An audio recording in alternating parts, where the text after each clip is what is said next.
Hey guys, welcome back to the channel. So recently, if you watched my video, I did my rear main seal and I ended up getting a leak just because of the part that I received from one of these eBay sellers happened to be either a counterfeit or some old stock or something, where the part that was in the bag was actually the wrong model of a OEM seal. So today I got the correct seal and I'm going to show you guys what to look out for on these counterfeit seals when you're ordering them, whether they're aftermarket or OEM or what to look for, at least on this particular seal for the 2JZ. So stay tuned. If you guys recall from my video on installing the rear main seal, this was the seal I got. I had gotten 2 copies of them when I ordered it, just in case I needed to redo it or I damaged it or something.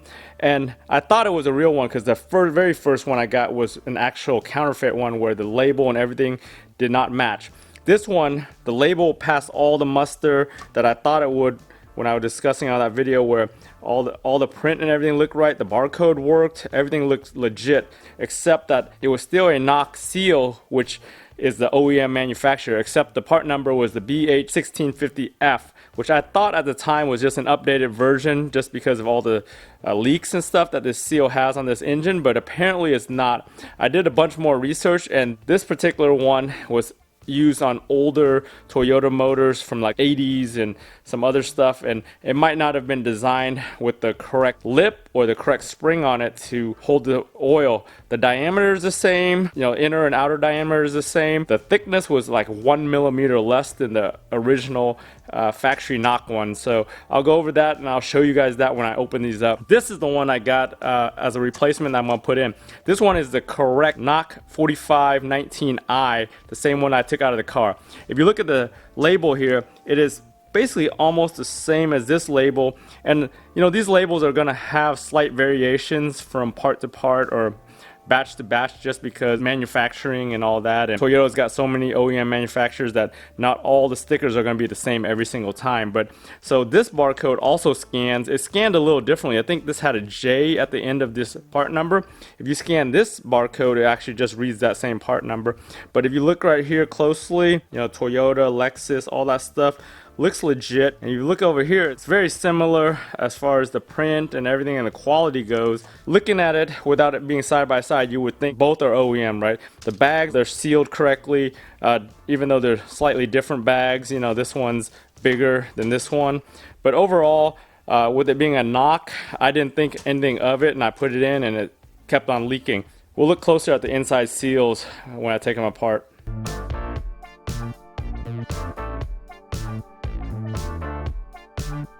So like I said earlier, when you look at it side by side, it looks almost the same. I mean, the diameter is the same. The one that I got that was pretty much counterfeit is about 1 millimeter difference. So if you look at the lip, I was on my video that when I was installing this, I was thinking that they redesigned it with a better lip, or they used one that had a thicker lip than the factory one, because the factory one's got a little bit different lip here. That's one of the reasons why I thought it was an upgraded version. But then now that I look at it, just like even these little squares on here all around, the original one, which is this guy, it's got more than this one. So I don't even know what those are for, but apparently that's a little slightly different, as you can tell, as the original one has much more of those. And then looking on the back side, the springs, I mean, I can't really tell. The incorrect one, the spring is actually a little thicker. The one other thing that you'll notice, you could tell right there, the ribs are slightly different. The ribs on the incorrect one aren't as thick and as plentiful as the original one back here. And if you feel it, yeah, the ribs on the original one, you could actually feel them. The one on here, you could feel them too, but there's less of them and they're not as deep. So I don't know if that really affects the oil on the 2JZ motor either. So either way, I know that this was the incorrect one. It didn't work for me because it started leaking right when I started the car up and drove it around once we had some pressure in there. Now that I ordered one from a reputable seller on eBay, the sad part is they were both the same price. I think this one was actually more expensive because it was a seller in Miami, where this one was from Michigan. It was a seller in Michigan that I bought from OEM parts from before, and they sell a bunch of OEM parts, so I knew they were OEM.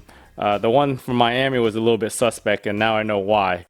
So after spending 2 hours dropping the tranny, I got the old seal out. I used that drill method like I showed in my other video, where I drilled it out and then pulled it out with a wedge bar and a little screw. so I didn't really damage anything, but I was inspecting it to see if there was any damage on the seal that might have caused the leak, but nope.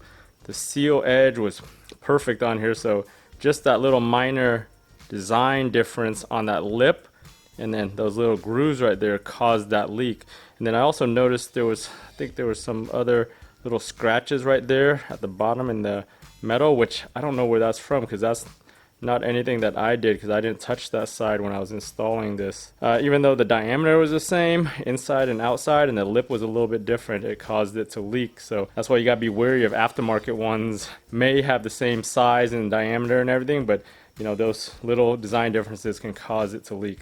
After several hours of work, finally got the new seal installed in here, and I'm hoping for the best. I hope there's nothing else wrong with this engine or crank or anything that's really causing the leak, that I didn't just spend like 3 or 4 hours dropping the tranny to redo this seal. So let's hope this genuine knock seal works. Thanks for tuning in on this quick video on the differences between that counterfeit seal or that incorrect knock seal versus the real seal that should be used on 2JZs and 1JZ motors. So obviously I made a huge mistake. It cost me like almost 6 or 7 hours just dropping that transmission and then putting it all back together again to make sure everything was put back correctly to stop that seal. So I took the car for a test drive. I ragged the hell out of it. I redlined it and I drove it a couple times all day, and no leaks. Obviously that seal was the culprit on that leak. So now that I've got all those leaks repaired on this car, I can actually start on some of my other minor projects for